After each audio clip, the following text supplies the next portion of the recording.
Hey, rich friends, it's your girl Cha reporting live from the Money Mantra, and we are back with another Forex education video. I created this channel to help as many people as possible become independent and profitable traders. So if that's something that you've been looking to do, then you are in the right place at the right time. Now, it doesn't matter if you're new here or if you've been here before, but I do just want to welcome you guys and also thank you for spending some time with me today and really focusing on your education. I know the trading journey can be very lonely, but I'm here to make it easier for you and let you know that you are not alone. Now, you can explore my channel. I do have a lot of playlists, and my channel is specifically geared towards beginners. So you'll find things on indicators and strategies and candlesticks. But today we're going to be doing a trade breakdown. And this is where I review the trades that I take throughout the week with my trading group. And if you like to be a part of that or learn more about it, you can find information down below in my description box by clicking on my link tree. So my trade breakdowns, I pretty much go through my mindset and my trading process of when I took a particular trade. And then I also show you guys exactly how it played out. So in this case, we're going to be looking at a GBPUSD trade. And as we can see from the timestamp on TradingView, it was dropped on July 28th, 2024. Oh, and we got double numbers, 22, 22. If you believe in that, that's a great thing. And then we even got a 4 there.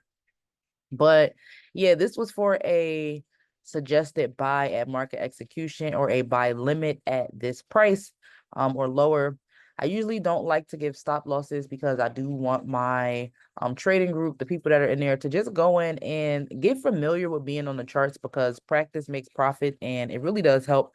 But I did give them some areas to target for profit, as you can see here. As always, if you are going to be taking trade ideas from other people, make sure that you do your own analysis and you use proper risk management. Make sure you're checking the news and you're setting your take profits and stop losses according to when you actually entered the trade.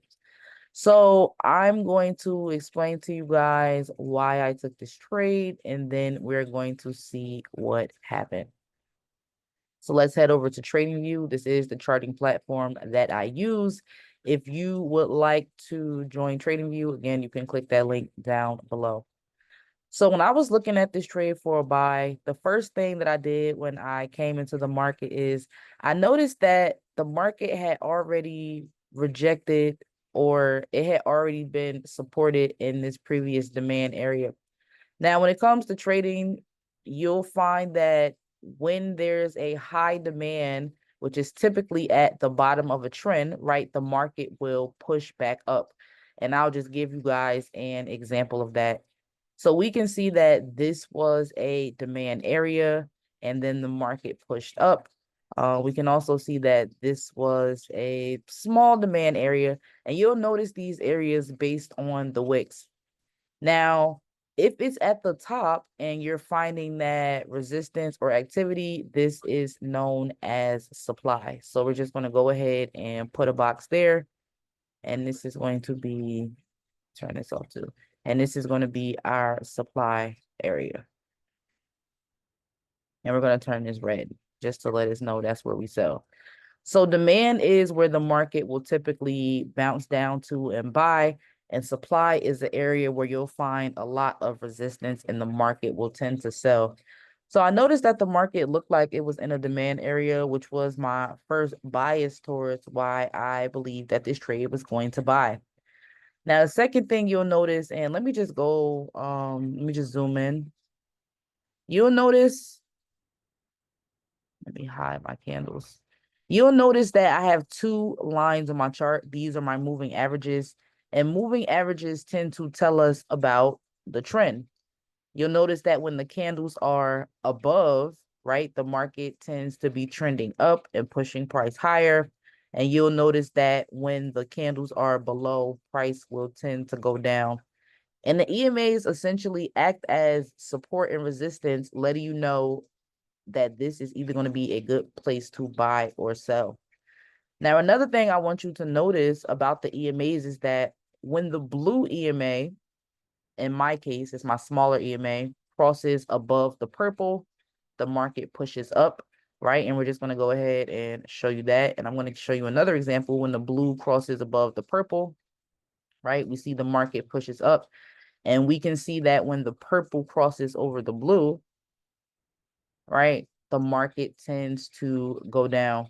So I'm just going to go back to where the market was when I took my entry, and I'm going to show you why this was my second confirmation for a buy. So not only did I have the candles in that demand area, but I also had my cross of the EMAs. That was my second confirmation. Now we're going to go ahead and look at my indicator at the bottom. This is called the stochastic oscillator. I have a lot of videos on this indicator, but I like to explain things visually because what you see most of the time with indicators is what you're going to get. So pay attention to when the stochastic is facing up, the market tends to be pushing up as well. And I'll just highlight some other examples of that. We can see it here. The stochastic was facing up. The market was pushing up. The stochastic was facing up. The market was pushing up. So whenever I see something like that, that is going to be a bullish confirmation for me. Another bullish confirmation on a stochastic is when the blue line crosses above the orange line, you'll also notice that's when the market tends to buy. So not only do we have the stochastic facing up, but we also have the blue line above the orange line. And let me just go back to the past and back test this with you guys in real time, right? Because I don't want you just to take my word for it. I want you to actually take things that only make sense to you. If you have something that's already working for you, awesome. If you want to try this out, that is awesome as well. So we can see here, the market was pushing up. We also see the stochastic is not only facing up, but that blue line is above the orange line. So the way I trade is pretty straightforward and very mechanical, right? If I have my confirmations for a buy, I'm going to get in for a buy. If I have my confirmations for a sell, I'm going to get in for a sell. Not only that, I also saw that the market had broke above my trend line.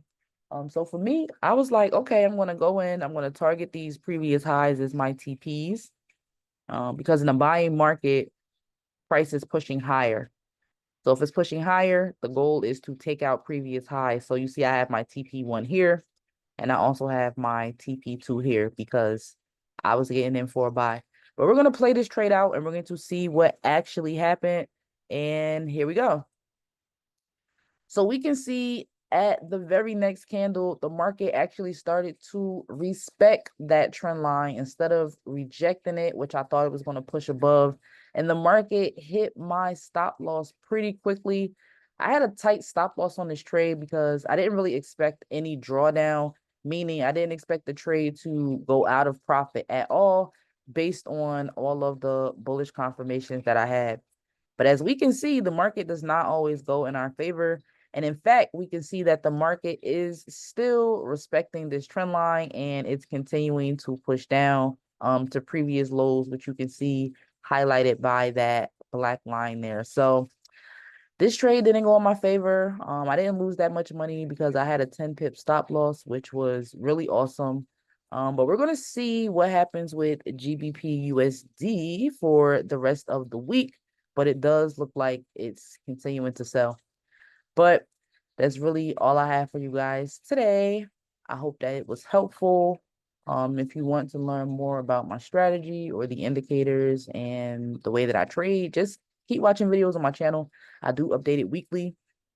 If you found this video helpful and you are not a subscriber yet, make sure you hit the subscribe button and hit the notification bell because, again, I do post videos weekly and you don't want to miss any of that.